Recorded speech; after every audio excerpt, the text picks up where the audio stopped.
Question number 7 बोल रहा है कि कोई तंबू एक बेलन के आकार का है जिस पर एक शंकु अध्यारोपित है। यदि बेलनाकार भाग की ऊंचाई और व्यास क्रमशः 2.1 मीटर और 4 मीटर है तथा शंकु की तिर्यक ऊंचाई 2.8 मीटर है तो इस तंबू को बनाने में प्रयुक्त कैनवास का क्षेत्रफल ज्ञात कीजिए। साथ ही 500 रुपए प्रति मीटर स्क्वायर की दर से इसमें प्रयुक्त कैनवास की लागत ज्ञात कीजिए। ध्यान दीजिए कि तंबू के आधार को कैनवास से नहीं ढका जाता है। क्वेश्चन को थोड़ा सा हम चित्र बना लेते हैं तब समझा देते हैं।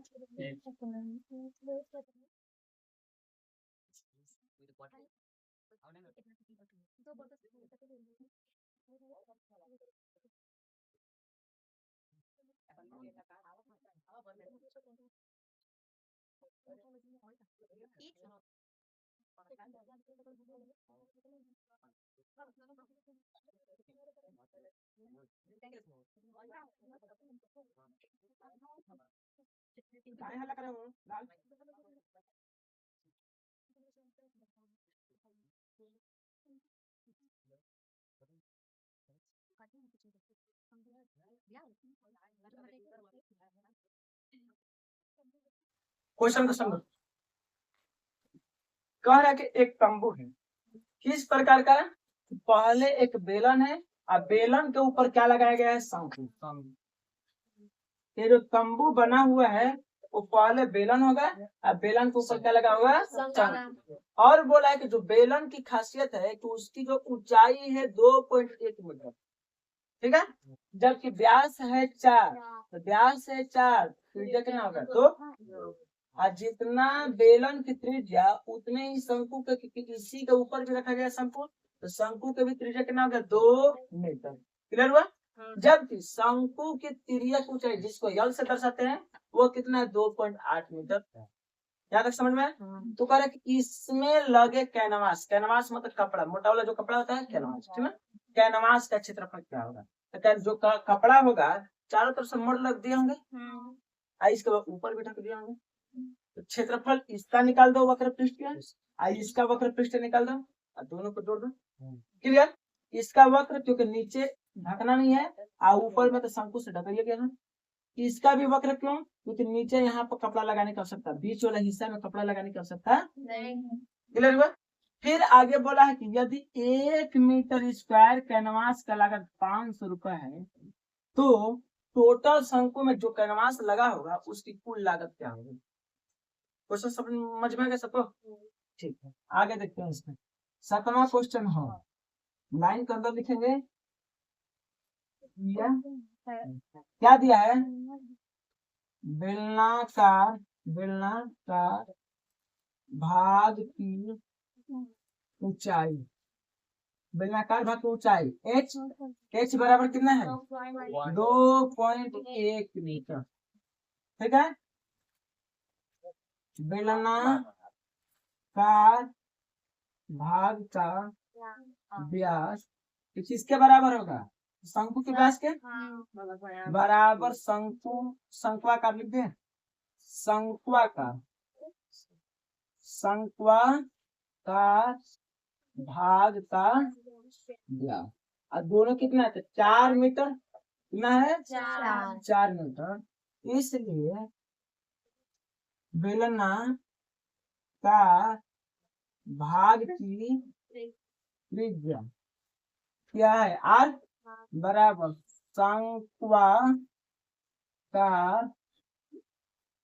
भाग की त्रिज्या, ये कितना होगा? आरी ये कितना होगा?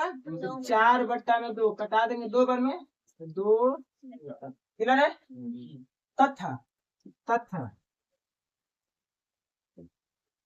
शंक्वा का भाग की तिर्यक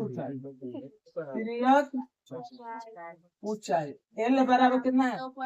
2.8 मीटर। सारा कंस्ट्रक्शन लिख दिया कि बेलन की ऊंचाई 2.1 मीटर है, इसका व्यास बराबर है, इसलिए त्रिज्या आधा हो गया, और शंकु का तिर्यक ऊंचाई। यहाँ तक समझ में आ गया? अतः तंबू का पृष्ठीय क्षेत्रफल बराबर, तंबू का पृष्ठीय क्षेत्रफल बराबर, तंबू का पृष्ठीय क्षेत्रफल बराबर क्या होगा?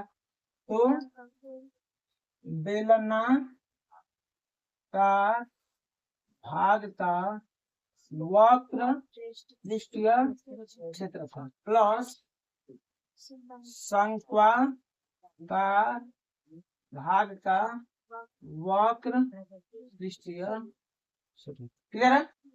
बेलनाकार भाग मतलब बेलन है, बेलन का वक्र पृष्ठीय क्षेत्रफल 2 पाई आर एच, कल का लिखवाए थे, और शंकु का भी लिखवाए थे पाई आर एल, पाई आर एल लिखवाए थे। कॉमन कुछ लेने लिखा है पाई आर कॉमन ले लेंगे, क्या बचेगा 2a प्लस एल, पाई का मान 22/7, आर का मान 2 इंटू 2 गुणे एच का मान 2.1 प्लस एल का मान 2.8, यही है। 22 दूनी के 44/7 गुणे 21 दूनी के 42 मतलब 4.2 और प्लस 2.8। आगे करेंगे तो 44/7 गुणे 8 2 10 के 0 हासिल 1 4 2 6 1 हासिल 7, पॉइंट के बाद एक संख्या 1 लगा देंगे, 7 से 7 खत्म, कितना बचा 44 मीटर का मामला है तो मीटर स्क्वायर, ज्यादा समझ में। अब आगे हमसे पुनः इसमें बोल रहे हैं कि चूंकि 1 मीटर स्क्वायर कैनवास का लागत बराबर 500 रुपए, 500 रुपए ना हो, 1 मीटर स्क्वायर कैनवास मतलब जो कपड़ा खरीदेंगे उसकी लागत देना है 500 रुपए। इसलिए कितना मीटर कपड़ा कर सकता है 44 मीटर स्क्वायर कैनवास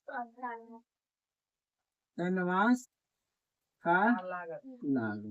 देखो 1 मीटर स्क्वायर का 500 तो 44 इसकी तुलना में बहुत ज्यादा है, तो इधर भी ज्यादा होगा, मतलब 500 में 44 का गुणा कर दें, डबल 0 छोड़ दो, 5 चौक के 20 0 हासिल 2, 5 चौक के 20 2 22, मतलब कितना रुपए देना पड़ेगा 22,000 रुपए, कितना ऐसा बनाना होगा तब बनाना होगा, समझ में आ गया? किसी को दिक्कत है?